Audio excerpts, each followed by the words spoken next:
Welcome to this episode of Diaspora Scholars TV, the channel that brings you stories about the journeys of students and scholars who have immigrated from their motherland to the United States.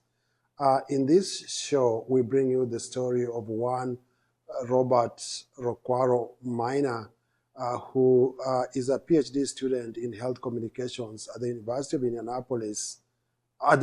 of Indiana in Indianapolis. Again, he is a student at the University of Indiana in Indianapolis. So, Robert, you are now a student here. You immigrated from Kenya. You are taking a PhD. Did you take a master's? Yeah, the root of I came to the PhD program through the master's program. So I have a Master's of Arts in Communication Studies. A Master of Arts in Communication Studies? Yes. From which school? From USA Africa, that's United States International University Africa. Their campus is in Nairobi, Kenya. Oh, wow. So the United States International University Africa, located in Nairobi. Yes. So viewers, particularly in the United States, we do have a school, the United States International University Africa, located in Nairobi, where you can take classes, similar to classes taken in schools in the United States. And this is the school where you say you took a master's in Master of Arts in Communications? Communication Studies, exactly. Uh-huh. So how did you get to find about, IU Indianapolis? I found about IU Indianapolis through one of my professors who also did his PhD at Indiana University, but that was at Bloomington. So, Indiana University is one just whole giant university. So you were, inspired or mentored by one professor in Nairobi who had come to school at IU in the US, right? Yes. Oh, precisely. okay. So he encouraged you to apply? Yes, he encouraged me to apply because I'm sure he knew the system here would be a good fit for me, and especially because of the kind of interests I was developing in my research. So that's how I maneuvered my way through to Indianapolis. Mm-hmm. So how was it? What did you study? What was the research about? I mean, I know you said you did a Master of Arts in Communications, but what was your research about at the master's level? My thesis, that's the final product of my master's program, is on cancer control using vernacular mass media. And we looked at health programs that are broadcast on vernacular mass media, especially vernacular television, which quite recently is a new phenomena in our country. So we were trying to see if this new media back in Kenya is doing communication about health. And we know that health is a matter of great concern, especially it occupies Sustainable Development Goals number 3, good health and well-being. So I was trying to see how channels of mass media and how communication channels can help alleviate the burden of these non-communicable diseases. Quite noble indeed. Cancer control using vernacular media. That is to mean radio stations, TV stations in Africa that broadcast in African languages such as Kikuyu, Luya, Luo, and other African languages. Viewers, just for your information, some of these African languages are actually taught in schools in the United States. For example, Swahili is taught at the University of Indianapolis and the University of Indiana University, Bloomington, and even schools actually do teach a language like Kikuyu in New York. So you are looking at this, novel approach, of controlling cancer, via vernacular media. So What were the findings? Do you want to speak to the findings?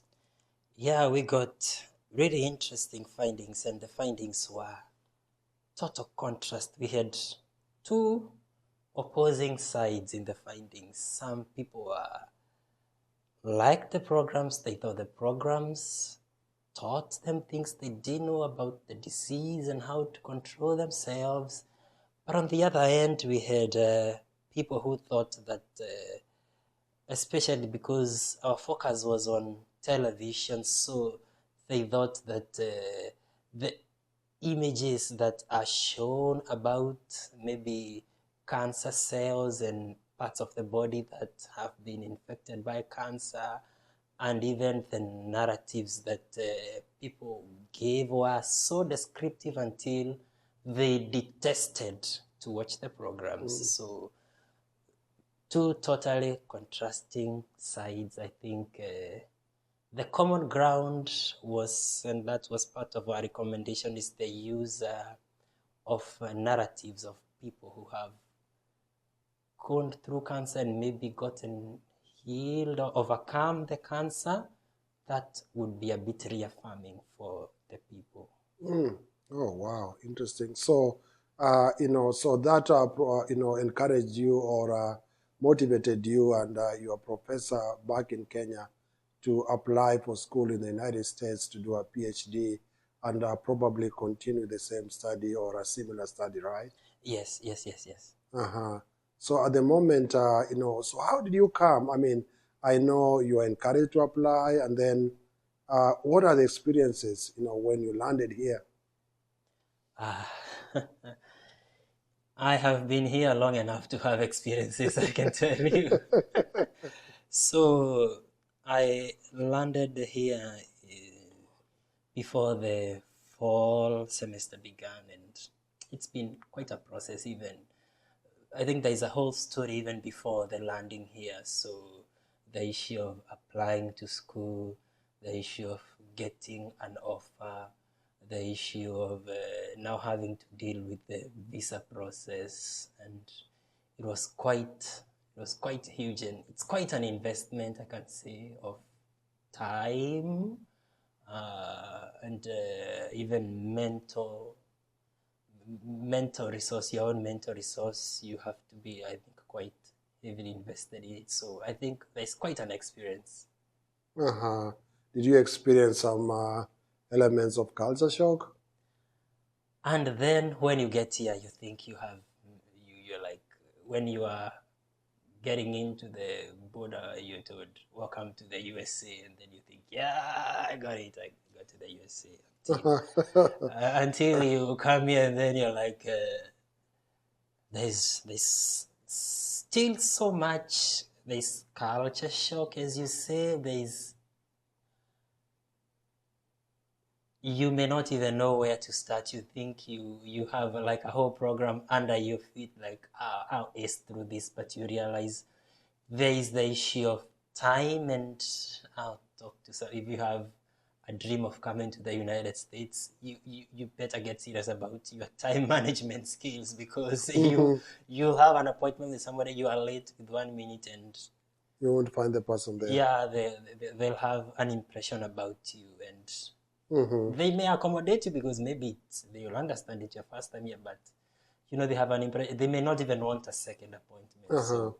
So I gather that one culture shock is that you find it's a fast-paced culture, right? Fast-paced culture. There's this, there's that. Now I have to schedule my days using my Outlook calendar, and sometimes you look at your Outlook calendar, you're like, am I the one going to all these events? And you have classes to attend. You want to network a bit, so you have to go for events on campus, and your day is packed. Your day is always packed, you say, and you have to schedule every little bit of what you're gonna do, and get reminders on your phone just to make sure that you comply, with what you're required to do. Exactly. Even placing something as simple as a reminder to maybe even call back home, because you may get soaked in the system and you just... Oh, wow. What Yeah. about, financial challenges? I mean, in the US, you say it's fast-paced. I figure that probably you need a car. Yeah, so do you have a car right now? I don't have a car. Oh, wow, you don't have a I car. would appreciate if I can buy myself a car. If a car can happen, that Oh, would be the best thing that would happen in my graduate school life. oh, wow. Viewers, Because Robert Maina is a PhD student at Indiana University, Indianapolis. If you want to help him out, reach us through this channel. He needs a car because he needs to move around. He's new in the United States. So there you go. Challenges. You don't have a car. You need to move around. Winter is coming. You also talk about the issue of, reminders on the calendar. What about language? The accent. You are a successful, languages teacher. What were your experiences when you came? I doubted whether I taught any grammar. So there is the language element also. Some words may escape you, but with time, I think you keep getting used to. But still, some word may escape you. But also, you have to really have a strong self-esteem. That's what I would say. So I look at it in the matter of self-esteem because So you need to have, stamina and, a sense of strong self-esteem to withstand challenges, to adapt to, situations, to focus on the future and, the tasks at hand.